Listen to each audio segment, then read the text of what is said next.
tous et bienvenue sur la chaîne du Maybe Planet. Nous sommes ravis de vous accueillir pour cette nouvelle émission dans laquelle nous marcherons encore une fois sur un fil tendu au-dessus des terres de l'étrange et de l'incertain. À notre habitude, en funambule du possible et du peut-être, nous essaierons, armés de notre libre arbitre et de notre discernement, de garder notre équilibre pour ne pas basculer dans la croyance aveugle ou dans le déni péremptoire. Alors ce soir, c'est une émission partenariat Lotus et l'éléphant.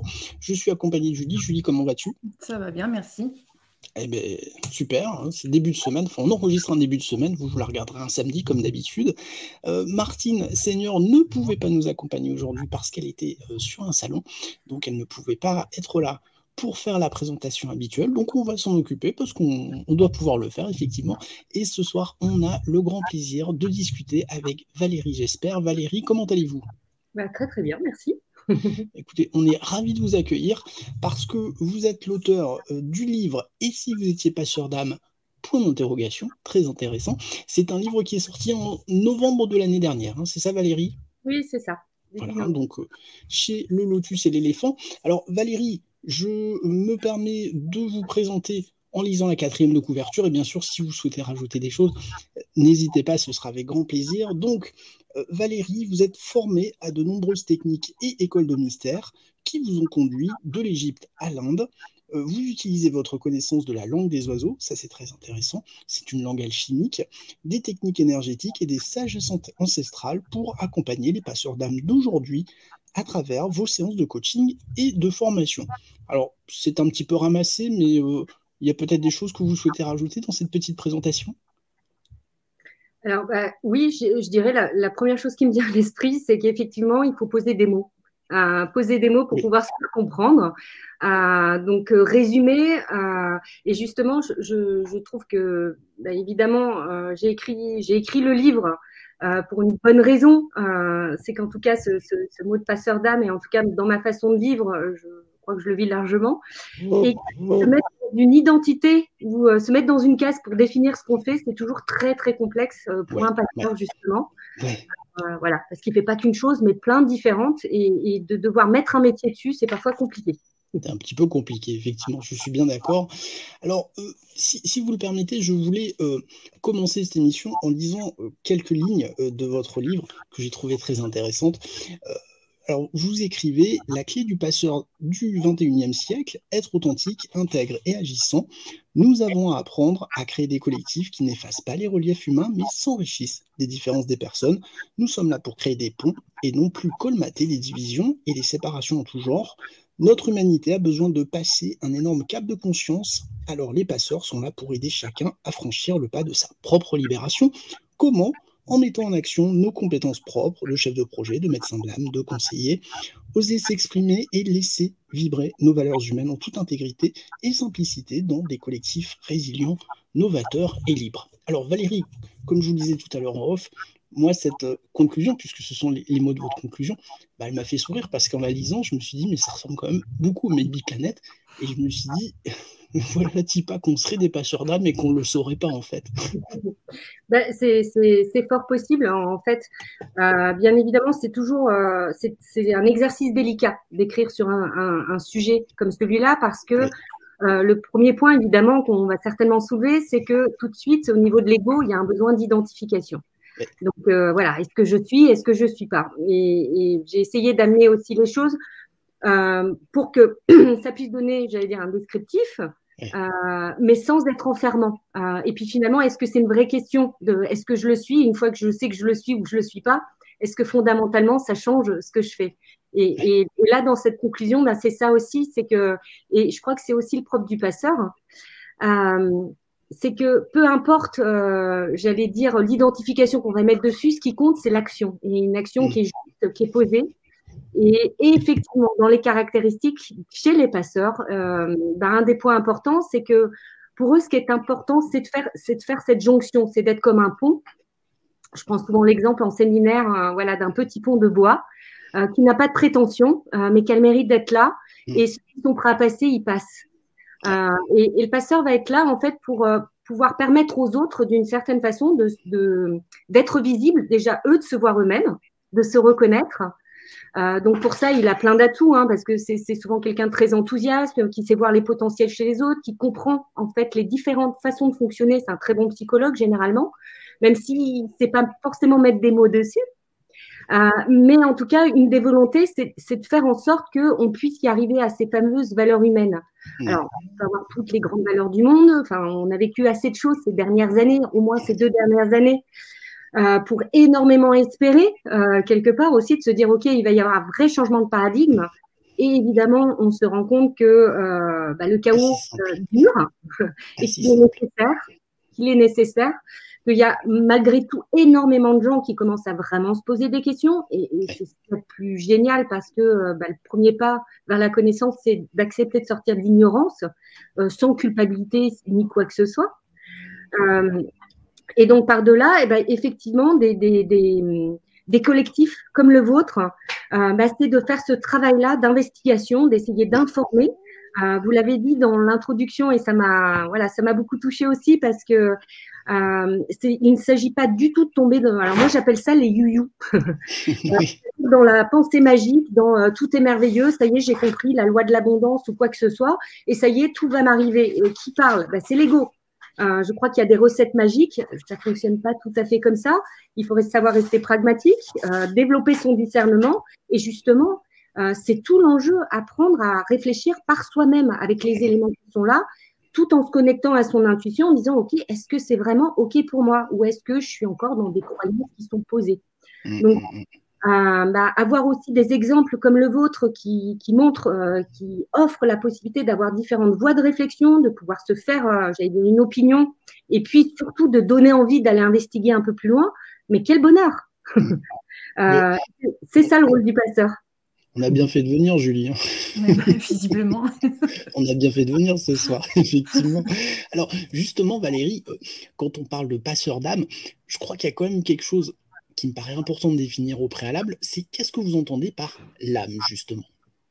Alors, il y a plein de définitions différentes, hein, en termes, j'allais dire, plus au niveau des connaissances. Alors, pour ma part, je suis plus dans le côté, je me référais plutôt à la connaissance hermétique.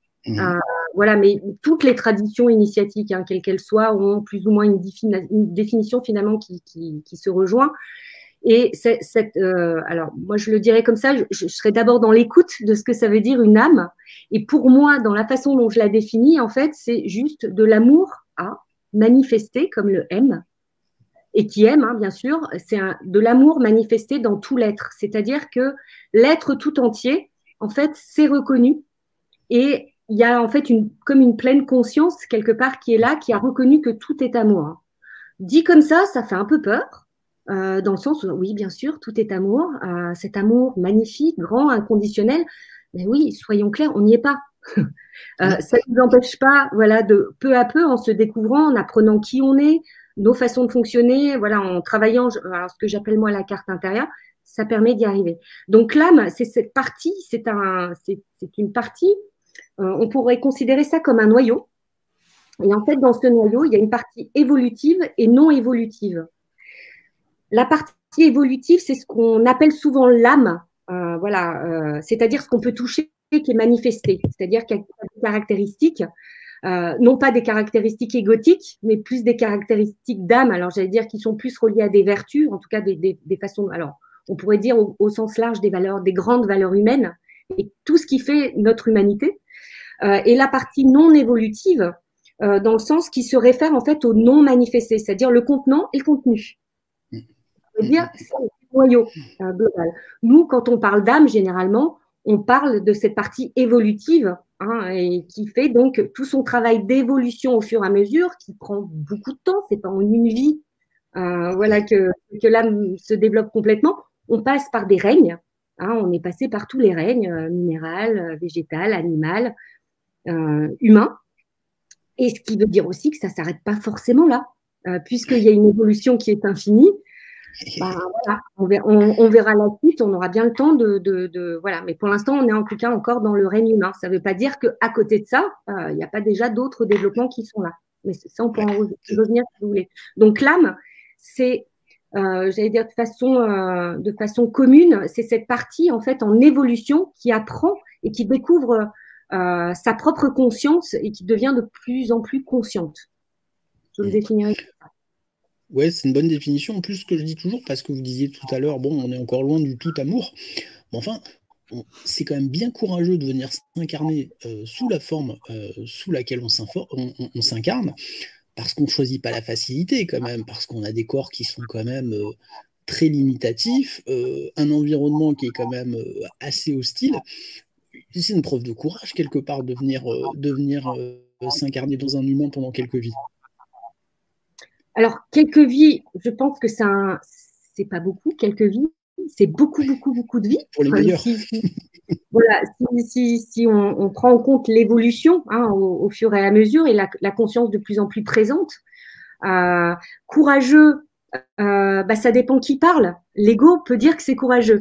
Et entendez-moi bien, quand je parle d'ego, c'est pas quelque chose de négatif, c'est quelque chose d'extrêmement important qui nous permet en fait de s'objectiver, d'être doué de raison.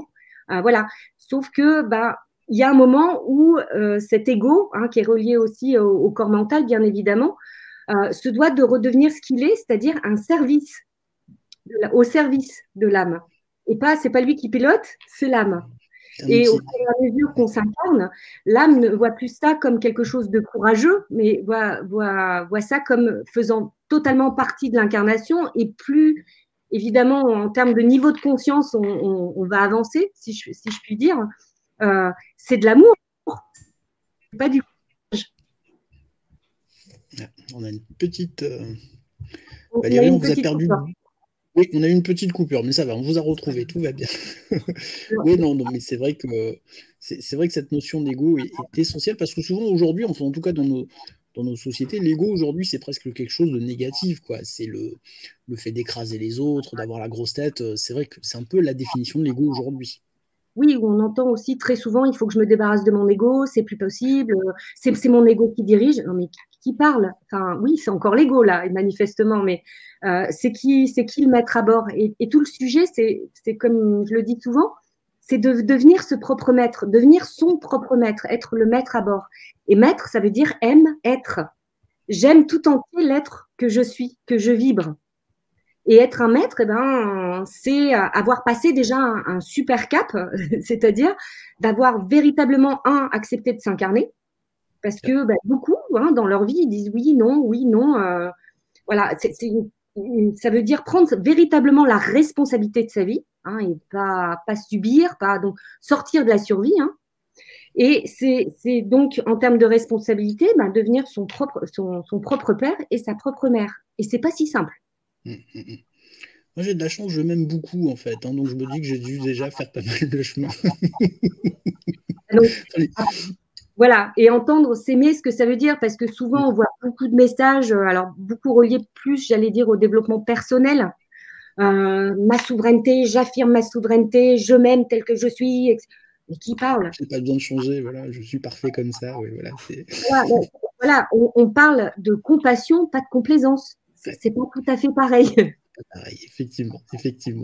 Alors, maintenant qu'on a défini cette âme, alors Julie, on en parlait justement tout à l'heure. Toi, tu as eu la même réaction que moi quand tu as lu le titre, et si vous étiez passeur d'âme, tu pensais peut-être plus à ces personnes qui aident ceux qui sont prêts à partir. Tu le voyais un peu comme ça, toi aussi? Oui, c'est la première définition que je me fais, oui. Mais en fait, on se rend compte dans votre livre, Valérie, que le passeur d'âme, c'est quelque chose de beaucoup plus large que cette simple définition de l'aide à passer de l'autre côté, en fait. Exactement. Alors c'est vrai qu'il peut y avoir des fonctions qu'on a tout au long de l'évolution des différentes civilisations où il y a toujours eu des personnes, alors pour donner les derniers sacrements, mais en tout cas de faire ce passage-là. Avant, c'était pas qu'une personne, souvent c'était quand même un collectif. En tout cas, il y avait tout un accompagnement. Mais un passeur, en fait, passeur, donc c'est celui qui accompagne un passage. Et des passages, il n'y a pas que le passage au niveau de vie à trépas. Ne serait-ce que le passage quand on arrive, donc par exemple des sages femmes qui accompagnent, il y a souvent des passeurs qui accompagnent ces débuts de vie, mais c'est tous les passages de la vie en fait. Et c'est vrai qu'on est très focalisé sur les morts, l'âme hors, qui s'en va, qui part hors. Mais l'âme, quand elle est incarnée, il y a tous ces passages de vie qui sont magnifiques. Et les passeurs, ils sont souvent là en arrière-plan, hein, souvent très très discrets. Mais ils vont être là, voilà, pour permettre aux personnes de s'accueillir dans ce changement, dans cette phase. Et Dieu sait s'il y en a des passages, hein, ne serait-ce que le passage, voilà, alors naissance, enfance, petite enfance, voilà, où on devient un petit être qui s'autonomise jusqu'à l'âge de raison vers 7 ans. Après, il y a toute cette période extrêmement délicate de préadolescence et d'adolescence où il y a le corps vital qui s'expérimente. Qui bouillonne. Donc, le corps vital, c'est tout ce qui est le corps émotionnel. Donc, c'est normal qu'à cet âge-là, il y a aussi une très grande hypersensibilité et qu'on se confronte aussi au dogme, j'allais dire. Oui. On affronte les dogmes, effectivement. Oui. Voilà, en tout cas, les systèmes. Et voilà. D'ailleurs, c'est marrant parce que, excusez-moi, ce qui me vient spontanément comme ça en parlant, c'est la lettre S du système dans lequel on est, hein, et on est confronté aujourd'hui collectivement à ça. Ouais. Ce S de système, si on regarde la graphie de la lettre S, c'est un serpent. Ouais. C'est le S de serpent. Et en fait, en représentation, c'est la Kundalini. C'est le Rubos chez les Égyptiens, etc. C'est le S. D'abord, sortir du système, donc de nos croyances, pour aller vers le S de sagesse, tout doucement mais sûrement, donc par la connaissance. Et c'est tout l'apprentissage de l'âme. Et le passeur, il a 2 S dans passeur. D'abord, il comprend que c'est important de faire ses propres pas pour passer de l'autre côté et de passer justement de système à sagesse. Donc, il va être lui-même. C'est pour ça souvent on dit qu'il est valeur d'intégrité, dans le sens aussi où il se fait pas du tout l'économie, c'est-à-dire qu'il fait lui-même ses passages. C'est en apprenant aussi qu'il peut être dans la compassion et accompagner véritablement les autres, et pas de loin, pas avec des systèmes, pas avec des outils juste tout faits ou des recettes magiques, parce que il sera toujours impliqué en fait dans ce qui se passe. C'est clair. Alors, moi, il ne faut pas me lancer sur la symbolique du serpent, hein, parce que là, je deviens... Parce qu'il faut savoir aussi en hébreu que serpent, c'est Nahash, et Nahash, ça veut dire aussi connaissance. Et puis, bien sûr, il y a ce fameux serpent qui donne la pomme à Ève, voilà, donc qui donne quelque part la connaissance à Ève. Donc, effectivement, ce S, c'est quand même...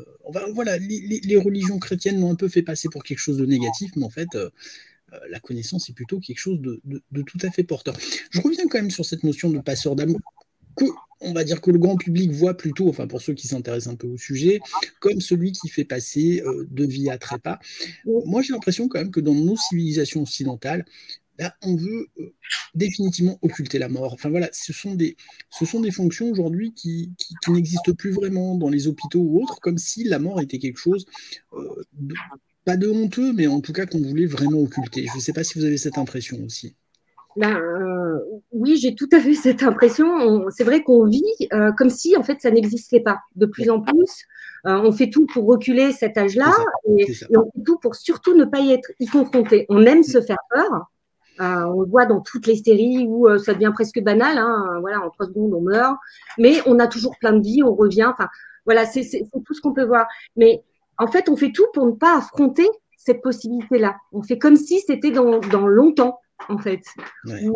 Voilà. Donc, ce qui paraît tout à fait logique quand on est jeune, et puis plus on va avancer, plus on peut avec l'âge en commençant à se poser un petit peu des questions, et puis surtout les expériences de vie, puisque sur notre parcours, souvent, il y a des gens qui disparaissent, en tout cas. Mais en fait, et c'est là où ça montre aussi l'illusion de l'ego qui fait comme si ça n'existait pas. Et simplement parce que c'est nourri par une peur, cette peur de l'inconnu, qui fait que je veux absolument pas me confronter à tout ça. Alors que quelque part, en travaillant là-dessus, hein, les Tibétains l'ont bien compris, hein, ils se préparent toute leur vie en fait à bien vivre leur mort. Le livre des Tibétains et de la mort. Et en fait, c'est juste de comprendre que c'est qu'un passage parmi les autres.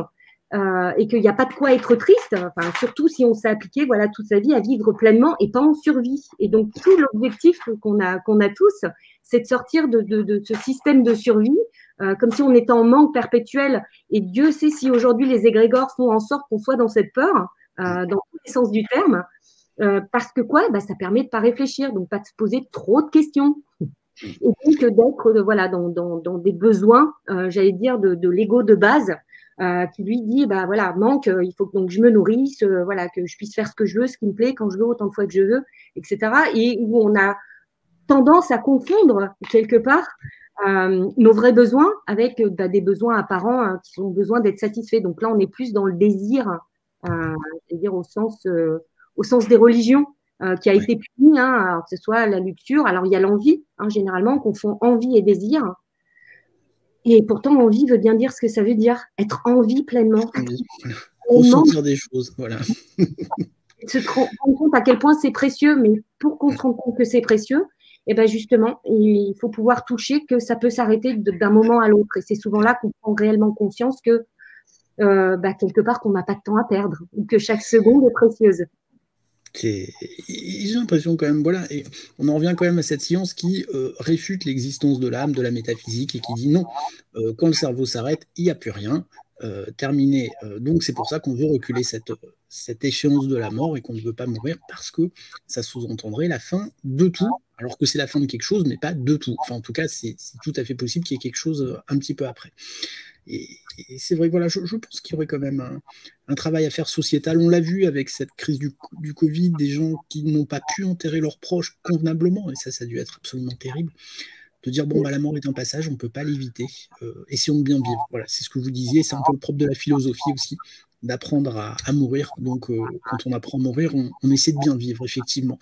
Alors, justement, juste me permettre, et justement, qu'est-ce qu'elle a amené, cette pandémie? Elle a amené, en fait, ce qu'on voulait absolument voir, c'est-à-dire mourir grave.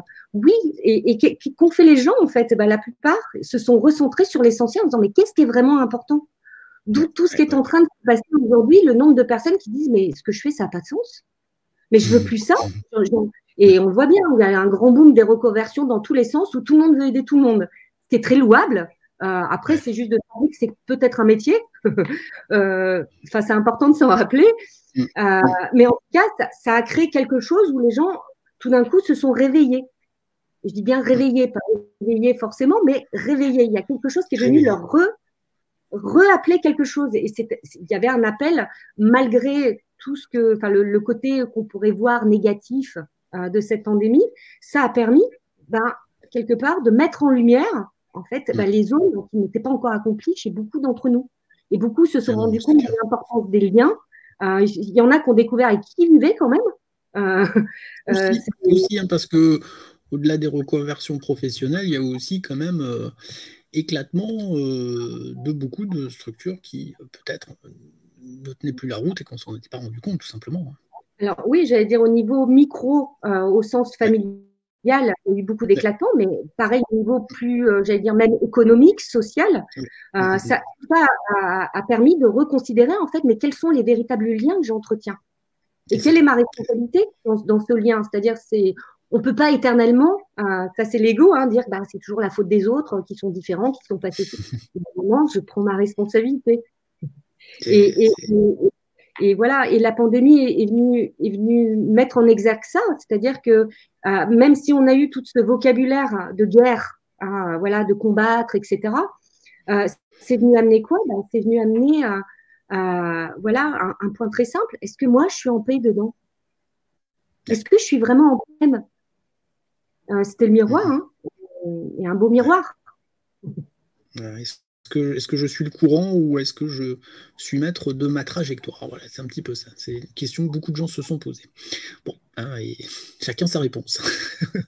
Alors, Valérie, quand même, effectivement, alors vous indiquez en titre, et si vous étiez passeur d'âme, point d'interrogation, mais moi, ma question, c'est est-ce qu'on peut tous être passeur d'âme ou est-ce qu'il y a des incarnations où c'est pas encore le moment?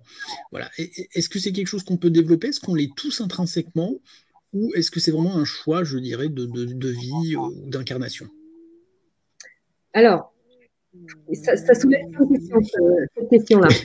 Parce que ça dépend à quel niveau on regarde la chose. Est-ce qu'on choisit déjà? Donc, c'est pas l'ego ni la personnalité qui choisit déjà. Donc, tiens, la prochaine vie, je vais faire ça. Ou je vais faire ça. C'est une couleur, c'est une texture, c'est une vibration au niveau de l'âme. Donc, j'allais dire au niveau du noyau de l'âme. pour prendre une image, c'est qui n'est qu'une image, hein. C'est comme si quand on sortait de la source au tout commencement, l'âme, voilà, il y a plein d'âmes qui arrivent comme un peu un cachet d'Efferalgan et qui vont venir s'incarner dans la matière. Et chacun a une texture, donc il y a une unité, chacune est partie d'une certaine façon, et on va dire, chaque âme est passée par un portail, alors tous pas au même niveau, mais imaginons un cercle, voilà, qui s'expanse et après ça retombe tout doucement. Alors tout le monde ne retombe pas en même temps, hein, on va dire ça comme ça, mais du coup ça sort pas au même endroit. Et donc il y a comme, on pourrait dire, des portes vibratoires où il y en a certaines qui sont passées par là, d'autres plus par là, qui donnent déjà un premier aspect ou un rayon plus particulier. Ces rayons, hein, qu'on retrouve encore dans la sagesse hermétique, hein, les 12 rayons, etc., etc. Mais ça va donner une coloration. Donc c'est pas je change d'une incarnation à l'autre d'âme, enfin, ou de famille d'âme. Et famille d'âme, c'est quelque chose qu'on a posé pour permettre d'avoir une compréhension, j'allais dire intellectuelle, voilà, parce que toutes les familles, évidemment, j'allais dire, ont le même cœur quelque part. C'est juste une façon d'être, on va dire, un certain comportement qui donne une certaine direction. Donc ça, c'est la première chose. Donc, on ne choisit pas en se disant dans chaque vie, bah, tiens, cette fois, je vais être tel type d'âme ou ceci ou cela, même si on expérimente absolument tout. Mais par contre, on va en permanence être confronté à d'autres types d'âmes, ce qui nous permet de grandir, d'apprendre la différence pour pouvoir accepter, j'allais dire, la totalité de ce qui est. Et c'est comme dans tout système, hein, si on comprend bien comment fonctionne un système, hein, c'est toute la pensée systémique.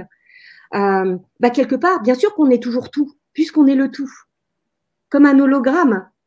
Donc, à un certain niveau, on appartient à une famille, mais après, plus on s'élève au niveau de la conscience, plus il y a un moment, tout ça n'a plus d'importance, j'allais dire. Ce qui peut être très décevant pour l'ego, hein, je l'entends bien, mais quelque part, ça n'a plus une importance aussi grande, sachant aussi qu'une des difficultés qu'on entend souvent quand on commence à rentrer là-dedans, mais il faut bien commencer par quelque chose, c'est que dès qu'on entend famille d'âme, tout de suite, l'ego et le mental vont faire un résumé en disant ça veut dire que je dois faire ça. On assimile famille d'âme presque à un métier ou une façon d'être. Oui, exactement. De rire, moi je suis une fée. Donc c'est dommage, hein, être fée au 21e siècle. Alors qu'est-ce qu'on fait quand on est fée au 21e siècle? Pas que des tutus, hein, ni de la magie. Enfin, c'est juste une appellation, mais ça montre plus voilà, une façon d'être, une façon de vibrer et quelles sont les valeurs qu'on vient supporter. Des artisans de paix, oui, ils vont travailler vraiment dans le travail au lien avec les autres, ils vont travailler beaucoup, j'allais dire plus le rayon 2, le côté lien, le côté harmonie, le beau. Voilà, comment honorer le sacré, c'est eux qui font encore ce lien. D'autres familles comme les chamans, comme les guérisseurs, où il y a même des scissions dans ce type de famille d'âmes. Aujourd'hui, on voit bien qu'il y a une espèce de réunification sur beaucoup de plans, c'est-à-dire que aujourd'hui, on prend un peu les sagesses de partout. Alors, il y a le côté chaman, et après, il y a plus les côtés, alors, Dieu sait s'il y a plein de catégories, puis en plus, on y mêle beaucoup de quantiques aujourd'hui. Oui. Quantiques par-ci, par-là. Alors, il y en a qui passent par le corps, il y en a qui passent par le cœur, il y en a qui passent plus par l'esprit. En fait, on est en train, et c'est ça qui est génial, on est en train de faire un mélange un petit peu de tout.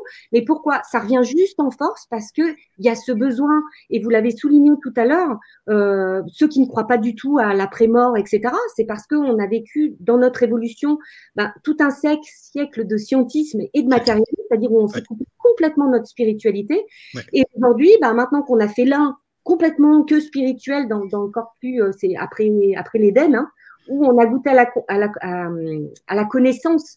Et donc, notre corps mental s'est formé de façon individuelle et collective au fur et à mesure.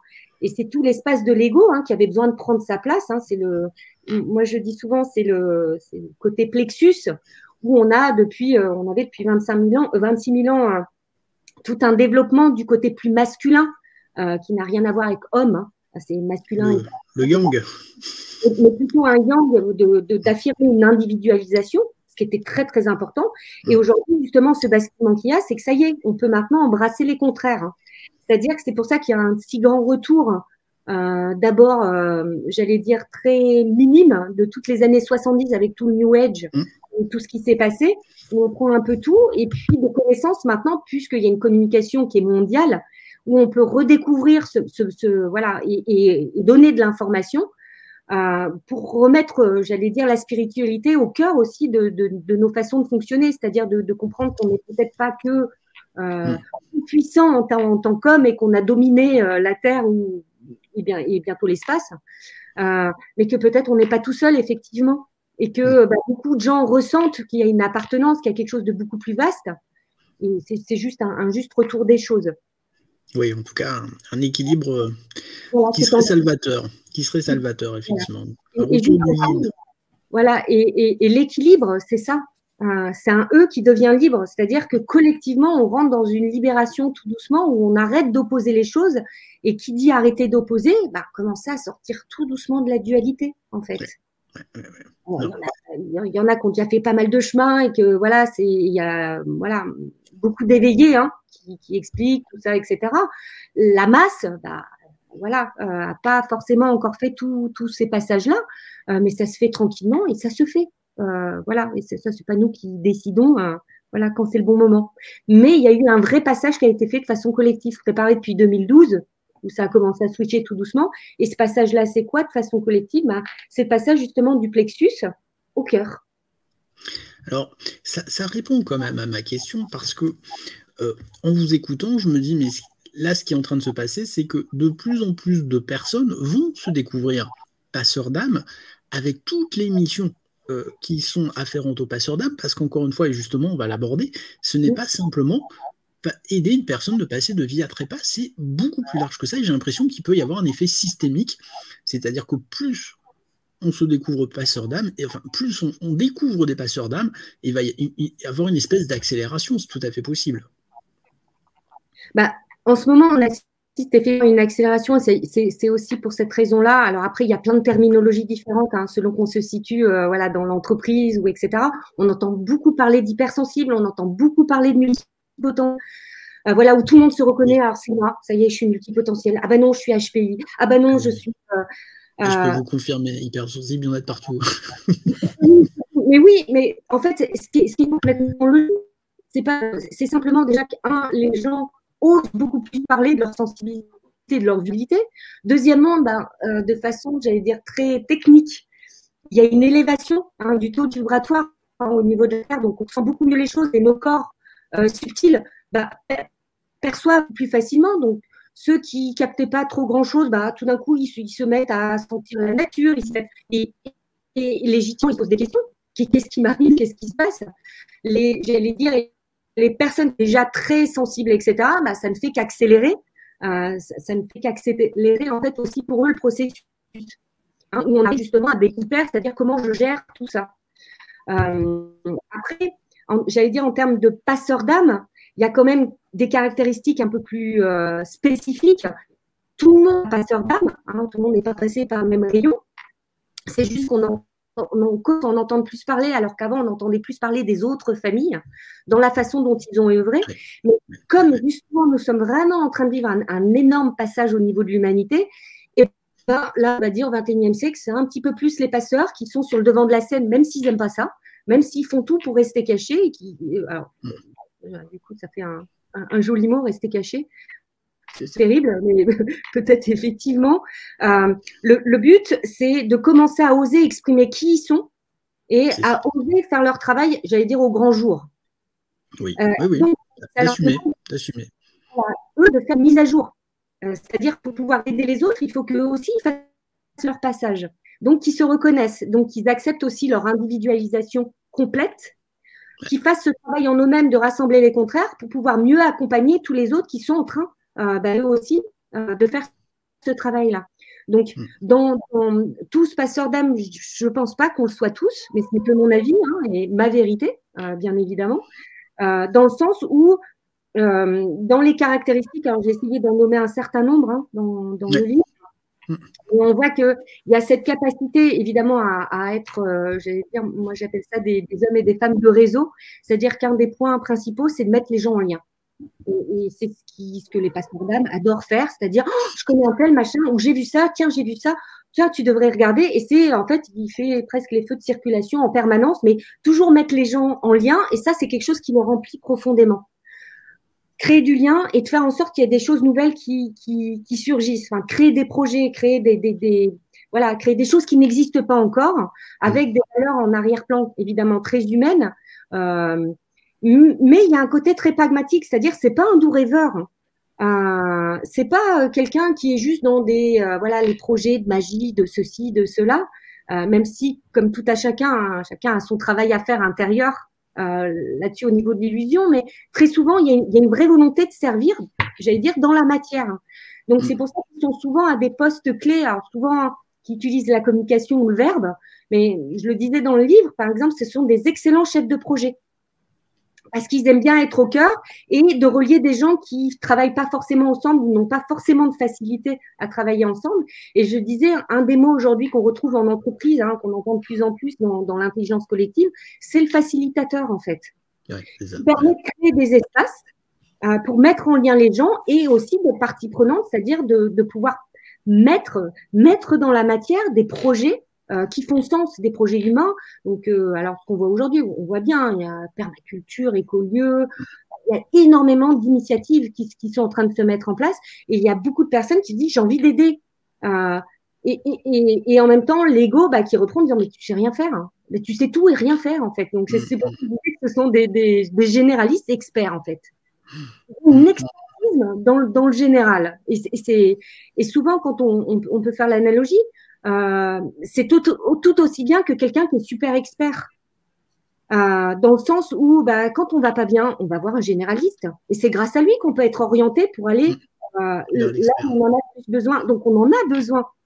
Et aujourd'hui, il y a tout un discours où on cherche encore cette individualité à tout prix, c'est-à-dire je veux travailler pour moi, je vais être à mon compte, je vais être mon propre patron. Très bien, c'est super. Ça suppose quand même de prendre ses responsabilités sur beaucoup, beaucoup de choses et de travailler sur ses peurs du manque, etc. Mais c'est pas suffisant. C'est important de travailler ensemble, de pas travailler tout seul. Et souvent, dans ce qu'on nous propose là comme modèle, donc outre cette individualisation, on nous propose de trouve ton unicité exactement et trouve ta niche et ton expertise. C'est un discours qu'on retrouve partout. Oui. Donc c'est affreux pour un passeur parce que justement, il n'a pas une niche. Il n'a pas une expertise et lui, il va se sentir toujours incomplet. Ça ne veut pas dire qu'il n'a pas de connaissances. Il a beaucoup de connaissances.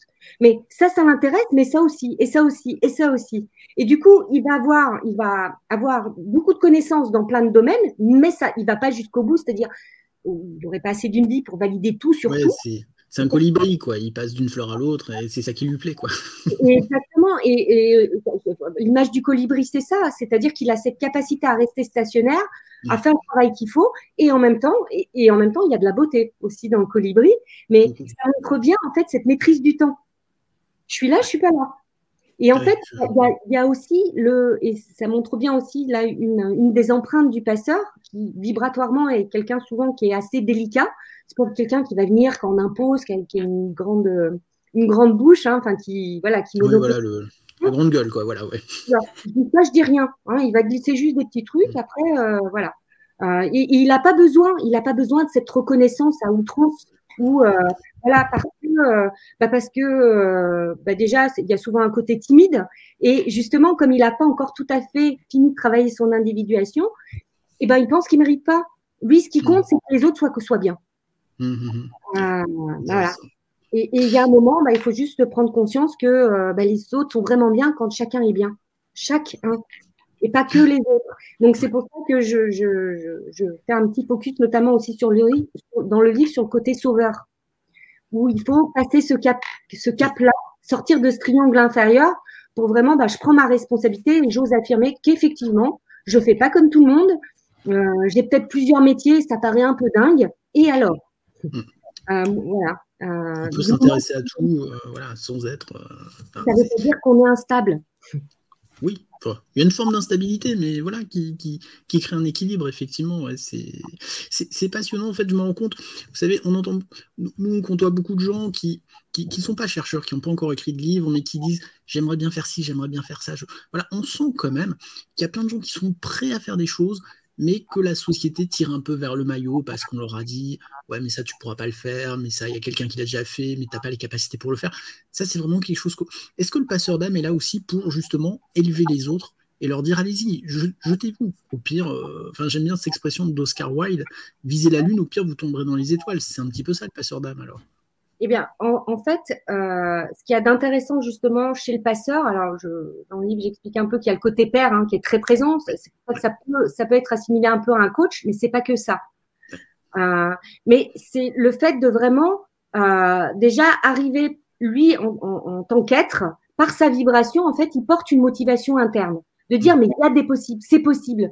Et de donner envie. Et donc, il partage cette envie, c'est-à-dire cette façon d'être en vie.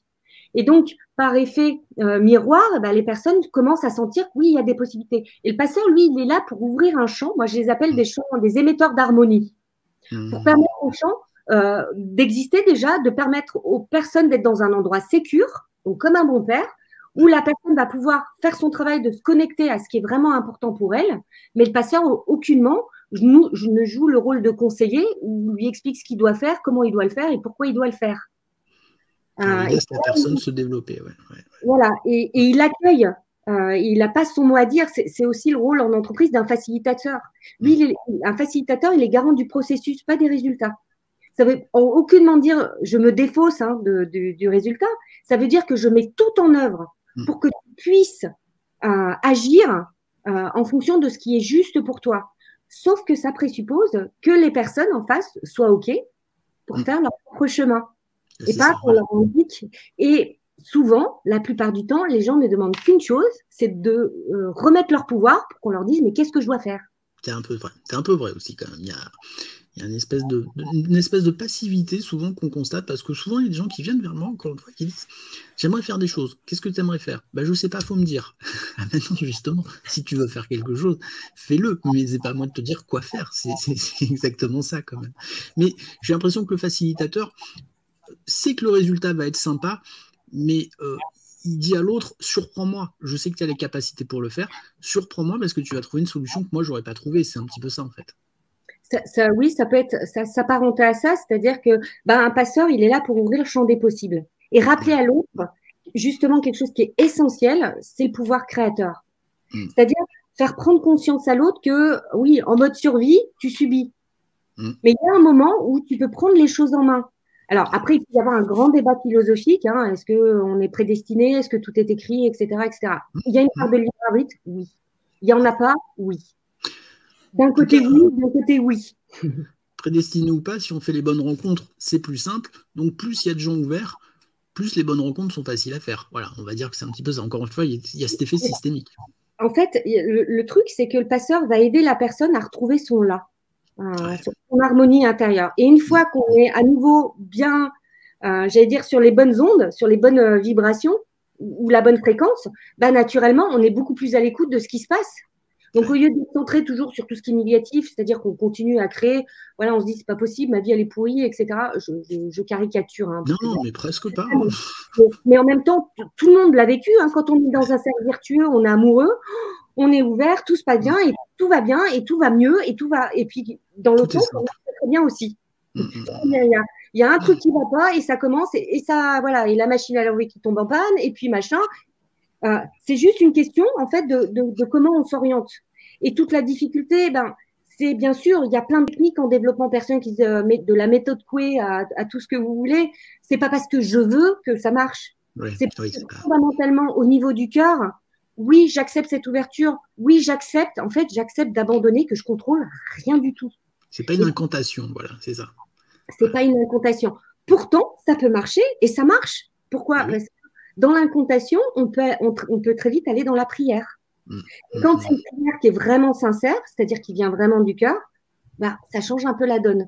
Et c'est pas juste prier quand j'ai besoin d'un truc. Et prier, aujourd'hui, il y a beaucoup de gens qui confondent souvent la prière, la méditation, la relaxation. Peu importe, à partir du moment où on se relie, et peu importe comment le fait la personne, tant mieux que chacun soit dans sa propre spiritualité, mais c'est tant mieux.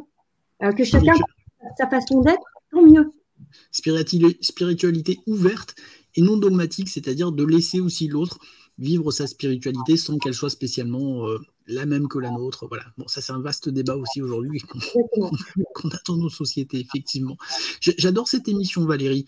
Je la trouve très positive, très stimulante, et je suis sûr qu'il y a plein de gens qui vont l'écouter, qui vont dire, mais c'est vrai que ça me ressemble un peu quand même tout ça. Et voilà. Enfin, c'est vrai que c'est tellement plus agréable quand on fait s'élever l'autre sans lui coller automatiquement nos propres expériences ou notre propre cadre, de voir l'autre s'élever par ses propres moyens, quoi. C'est assez valorisant, je trouve.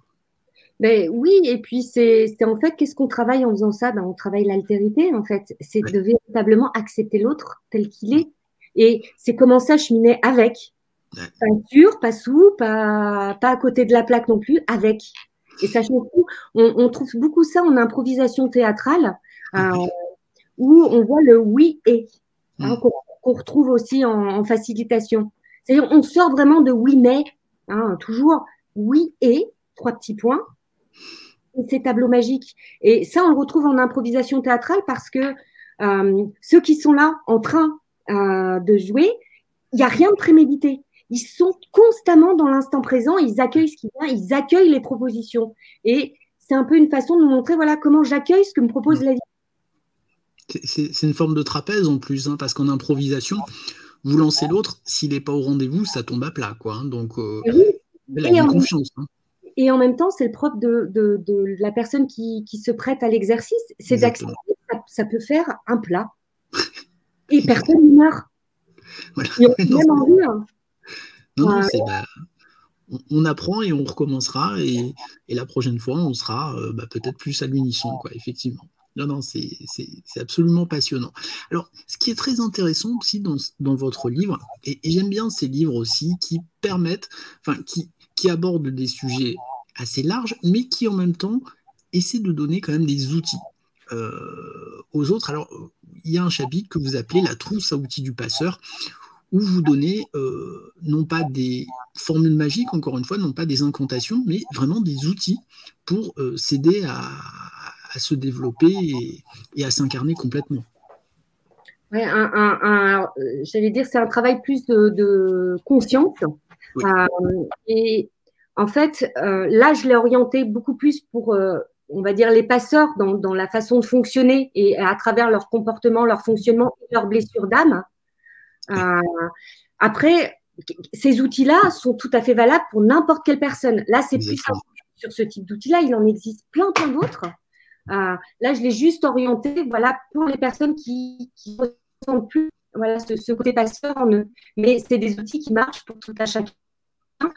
Vraiment sur tous les plans, c'est-à-dire qu'ils font travailler tous les corps pour les aider d'être harmonieux, être en équilibre, au niveau de tous ces corps-là, et pas juste privilégier et de comprendre aussi dans le cheminement, parce que c'est quelque chose qu'on voit beaucoup. C'est bien, mais j'allais dire c'est pas suffisant. C'est-à-dire que beaucoup découvrent qu'ils ont des capacités subtiles. J'entends souvent des personnes qui me disent oui, alors j'ai vu un médium ou j'ai vu un guérisseur, il m'a dit que j'avais quelque chose dans les mains. Mais on a tous quelque chose dans les mains. Absolument tous. Oui, on a des capacités subtiles. Nos corps subtils, c'est comme pour notre corps physique, ils ont besoin d'être musclés. Ils ont besoin de faire de la gym. Donc, il y a toutes les techniques initiatiques depuis la nuit des temps. Il y a des exercices précis pour développer la clairvoyance, pour développer la clairsentience, etc., la marche, pour bien s'équilibrer au niveau des éléments, la terre. C'est tout ce qu'on va retrouver et qu'on chez les chamans, etc., etc. Tout ça concourt, en fait, à travailler sur cet équilibre. Mais l'objectif en tant que tel, c'est pas de développer ses super pouvoirs. Ça, c'est l'ego qui voit ça en disant waouh, moi je veux faire ça, moi je veux voir dans l'avenir, je veux voir dans. Alors, sachant que en plus, si on est tout à fait sincère et qu'on regarde les choses telles qu'elles sont, on voit bien et grand Dieu merci aujourd'hui au niveau de la science quantique. On a de plus en plus de compréhension déjà avec la raison, et qui nous explique que est-ce que vraiment c'est des vies passées ou c'est des vies futures. C'est une vraie question puisque de toute façon le temps n'est pas linéaire, donc ça complique beaucoup de choses. Peu importe, mais en tout cas c'est juste de comprendre que ces capacités-là, elles sont pas là au service pour que je sois différent comme le voudrait l'ego, parce que moi je peux. Moi, je vois les choses. moi je capte des trucs, etc., etc. Là, on est encore dans du pouvoir sur l'autre, hein, en position haute, etc. On a ces capacités-là, si elles nous sont données, c'est pour une bonne raison. C'est pour nous permettre d'être encore plus à l'écoute, justement, de notre âme et de notre soi. Donc, de pouvoir intérieurement s'unifier, de pouvoir être, voilà, j'allais dire en temps réel, sans squeezer, soit par le corps vital qui est plein d'émotions, plein de peur, plein d'agitation, hein, quelle qu'elle soit, d'avoir un mental qui n'est pas là en train de reprendre toujours les vieilles croyances et qui lui analyse tout en fonction de ce qu'il a déjà vécu et donc qui n'a pas l'ouverture pour quelque chose de nouveau. Hein, et quand il y a quelque chose qui se produit comme ça, on est bug. Donc là, quand c'est comme ça, on se dit qu'est-ce qui se passe? Le mental, il peut plus, il sait plus. Hein, et c'est ce qui arrive quand on est en burn-out, etc. Donc, on est bien obligé de se recentrer sur l'essentiel. Qu'est-ce qui dit mon corps? Qu'est-ce qui se passe? Où je suis? Et vous voyez bien comment on peut se perdre. J'entends tellement de personnes qui me disent « je ne sais plus où je dois aller, je ne sais plus où je suis, je ne sais pas où est ma place. » Tu n'arrives plus à réfléchir. Ça. Et ta place, elle est là, ici, là, maintenant, ici. En fait, il n'y en a pas d'autre. Quand je suis perdue, c'est juste de revenir dans le présent, en fait. Et pas tout le temps en train de projeter dans l'avenir ou rester coincé dans le passé en fonction de voilà et dans la répétition. Donc bien sûr c'est facile à dire ce que j'énonce. C'est un travail aussi d'expérimentation, d'être dans ce moment présent. Mais on n'a pas trouvé mieux pour l'instant. En tout cas, voilà, pour revenir dans cette pleine conscience et d'être complètement là, jusque dans mon corps. C'est-à-dire quand je fais les choses, regardez le nombre de fois au niveau mental où cette fameuse charge mentale où on fait 15 fois les trucs avant de les faire physiquement. Alors qu'il suffit juste de, voilà, je décide ça, hop, qu'est-ce que je sens là et puis de sortir de toutes ces croyances, je dois, il faut, etc. C'est voilà, j'ai un certain nombre de trucs à faire dans la journée. Là, je peux commencer par ça ou je peux commencer par ça. C'est pas du tout la même posture que je dois faire ça, je dois faire ça, je dois faire ça. Mais juste de revenir à l'essence. C'est quoi mon rythme? C'est quoi intérieurement? Tiens, voilà, aujourd'hui, et tout ça. Alors, j'avais un truc très concentré. Non, aujourd'hui, ça fuse. Il y a des idées, je prends des notes. C'est le moment ou jamais. Et puis, demain, voilà, je vais sentir, j'avais prévu de flâner. Et puis, non, je sens que là, c'est le moment de régler, de faire les comptes, de rentrer dans quelque chose de plus. Et c'est juste accepter de se faire confiance et de se laisser sentir. On demande très souvent aux autres de dire qu'est-ce que tu sens, toi? Qu'est-ce que je dois faire? Et donc, on s'en remet encore aux autres. Pourtant, on a tous les outils, notre intuition. Là, on est tous doués d'intuition. On a tous cette capacité d'écoute intérieure qui est de plus en plus, j'allais dire, opérationnelle. Plus on va nettoyer notre carte intérieure, c'est-à-dire déjà toutes les croyances, toutes nos peurs. Et souvent, on confond, donc ça, c'est un vrai sujet à part entière aussi, mais souvent, on confond l'intuition, en fait, avec des peurs ou quelque chose qui va dire « ne fais pas ça, méfie-toi ». Quand on entend comme ça des messages, l'intuition, elle ne s'adresse jamais à nous comme ça. La plupart du temps, c'est des messages qui sont neutres, il n'y a pas de poids affectif dessus. Et c'est juste voilà, un souffle qui passe.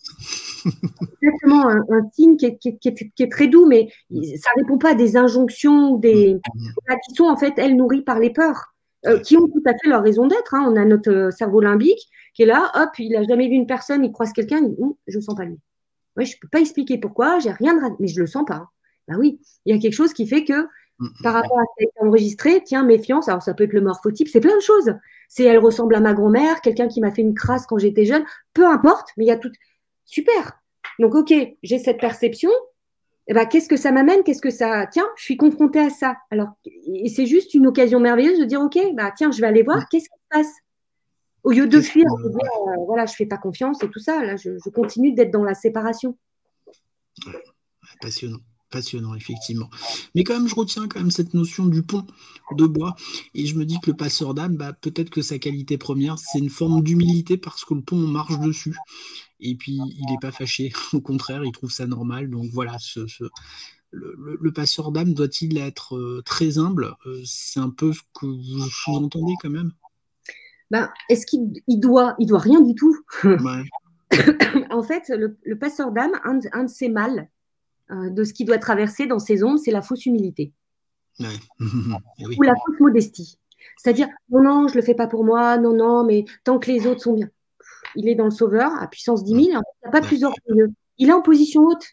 C'est moi qui donne, mais je ne reçois rien du tout. Parce que si je reçois, ça sous-entend que je suis redevable. Donc, je peux faire donner, hein, c'est tout ou rien. Hein. Donc, moi, je donne tout, je me sacrifie, hein, quelque part. J'attends pas de reconnaissance. Un tout petit peu quand même, hein. Un petit merci de temps en temps, je dirais pas non, mais enfin bon. Oui, ça fait pas de mal à ça fait pas de mal à l'ego, justement. Et On y revient. je ne peux pas le dire. Non, non, allez-y, allez-y. Puis à un moment, on ne peut plus. Quand on n'est plus nourri, quand on est là à donner en intraveineuse, on ne peut plus. Donc, là où on commence à sortir et juste de revenir à sa place, c'est-à-dire, mais oui, alors je dois juste vous partager quelque chose qui peut-être n'était pas évident. J'ai des besoins. Je ne suis pas bien. J'ai besoin d'amour. J'ai besoin qu'on soigne de moi. J'ai besoin qu'on me reconnaisse. J'ai besoin qu'on me dise merci. J'ai besoin de reconnaissance comme monde. Et là, c'est le premier pas. Et en fait, mais comme tout le monde, on a besoin, bien sûr. C'est quoi, j'allais dire, le fondement de notre aimer, être aimé. On est obligé d'expérimenter les deux, puisqu'on est encore dans un duel, aimer, être aimé. Donc, c'est trouver, c'est le yin et le yang, mais c'est l'équilibre. Voilà, mais c'est pas oublier une partie, c'est-à-dire que quand c'est que moi qui donne, donc je contrôle, c'est que moi qui donne. Ou quand je reçois un cadeau, non, non, fallait pas, mais ça sert à rien. Je prêche l'amour, je t'aime, mais je m'aime pas. Parce que moi, j'ai pas besoin de cadeaux, j'ai besoin de rien. Et c'est il y a des gens comme ça, hein, on veut les aider, c'est compliqué. Hein, c'est un peu ça. Exactement.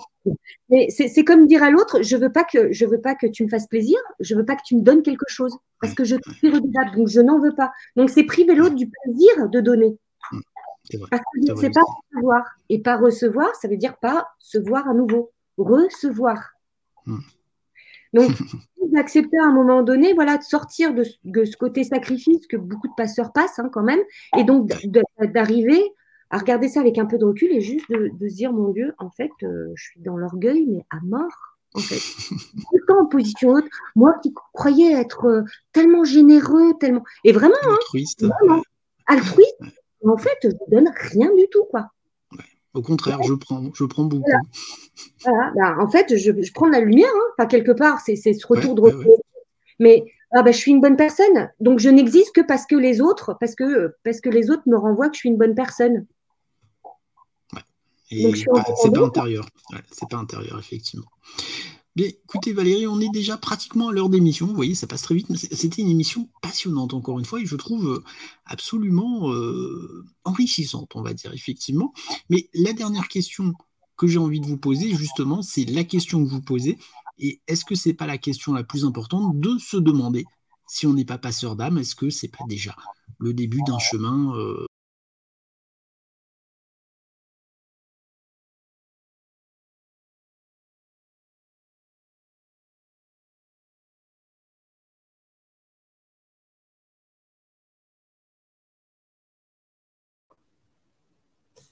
Pourquoi il n'y a personne?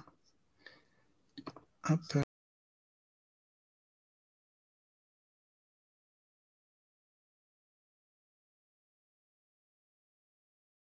Tout seul.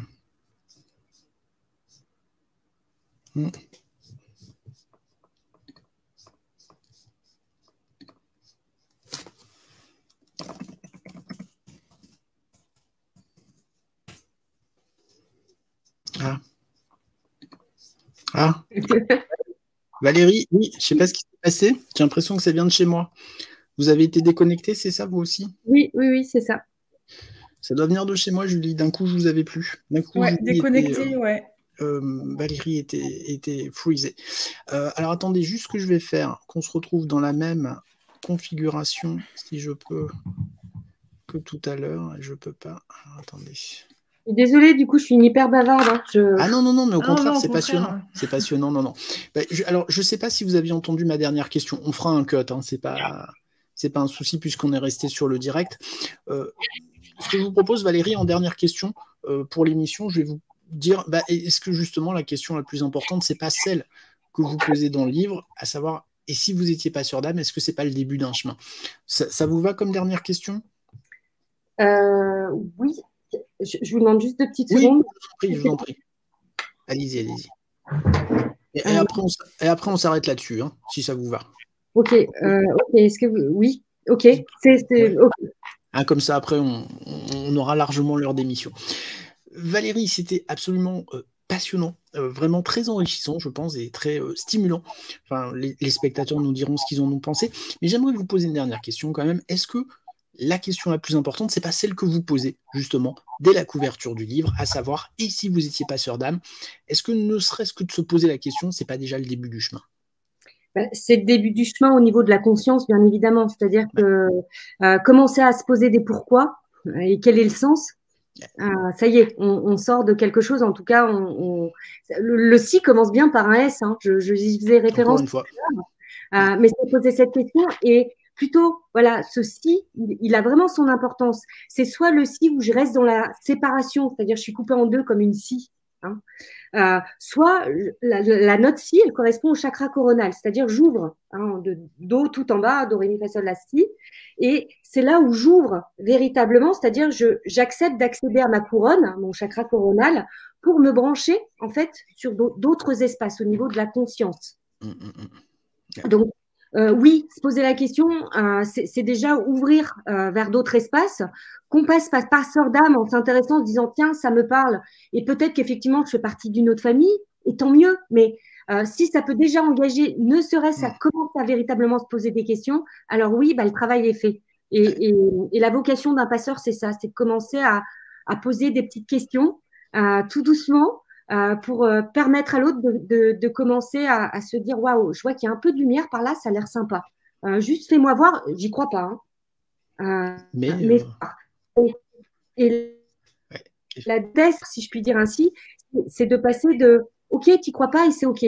Mais que la personne tout doucement commence à passer de j'y crois dans pure croyance, mais qui repose sur quoi, on ne sait pas, à véritablement je crois. C'est-à-dire que je grandis véritablement et je m'élève intérieurement. Donc, et c'est ça que veut dire le verbe croître dans la croissance, c'est croire et en même temps être. C'est la contraction des deux, en fait. Et à partir de là, on retrouve son pouvoir créateur. Et c'est ça qui est trop bien. Vous l'avez compris, la langue des oiseaux ou le langage alchimique, c'est quand même très très riche, parce qu'on se retrouve à faire des switches ou des cliffhangers avec des mots qu'on pense comprendre, connaître, et puis on se rend compte qu'en fait c'est un double sens, un sens caché qu'on n'avait pas spécialement vu. C'est absolument passionnant. Valérie, vraiment, j'ai passé un moment exceptionnel avec vous. Je vous le dis, je me suis régalé comme souvent, mais là particulièrement. Vraiment, je trouve que voilà, on a passé un super moment, très très très enrichissant.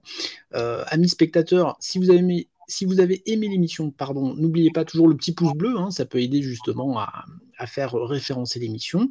N'hésitez pas à partager cette émission, bien sûr. Et le livre de Valérie, j'espère, est disponible chez les éditions Le Lotus et l'Éléphant. Et si vous étiez passeur d'âme, Julie, est-ce que tu veux conclure cette émission ? Je remercie Valérie infiniment, vraiment. Merci beaucoup pour cet échange. Moi, j'avais juste une dernière question éventuellement. Oui. Comment la poser ? Sans parler d'ego, de votre point de vue de passeur d'âme, si je peux dire ça comme ça, quelle est votre plus belle victoire ? Waouh. Alors, c'est marrant parce que quand vous me posez la question, ce qui me vient là spontanément, quand j'entends victoire, je vois le V de la victoire. Voilà, et mon prénom, c'est Valérie. Et je dirais ma plus belle victoire par rapport à mon propre chemin, quelque part, c'est d'être passé dans mon prénom de l'anagramme qui donne Lavry. Et c'est ça, remettre en cause. J'ai appelé beaucoup de personnes pour voir les choses autrement. Et c'est d'être passé à ça, à véritablement, comme je le dis souvent, va et rit. C'est-à-dire qu'il y a un moment où c'est OK, et quand on commence à avoir l'habitude de voir ses fonctionnements, etc., c'est très drôle en fait, parce qu'on voit le jeu qui devient un jeu, J-E-U, mais c'est un jeu, c'est-à-dire il y a un U à la fin et il est uni. Et ma plus belle victoire, aujourd'hui, alors il y en a pas mal, et je le dis en toute humilité, mais c'est surtout, je dirais à mon sens, le lien qui a été créé à travers tous les séminaires, et d'avoir la chance qu'il y ait énormément de projets qui ont été créés suite à ça. En tout cas, des personnes vraiment qui ont mis dans la matière des choses, mais vraiment incroyables. En tout cas, je trouve qu'en termes, pour tous les êtres humains, c'est génial. Donc ça c'est un vrai cadeau, et d'avoir le luxe, je dirais aujourd'hui, de pouvoir de pouvoir vraiment travailler avec des personnes qui ont envie d'y aller, qui sont passionnées et qui ont aussi accepté profondément de prendre leurs responsabilités. Et ça, c'est extrêmement agréable de travailler avec des personnes qui ont pas du tout envie de se battre parce qu'elles en ont terminé avec ça, mais qui ont envie j'allais dire, d'oser danser le monde. Voilà. Très, très beau. Très, très beau, effectivement. Excellente question de fin. Bien, Valérie, merci beaucoup pour votre gentillesse, pour votre disponibilité, pour tout ce que vous nous avez apporté pendant cette émission.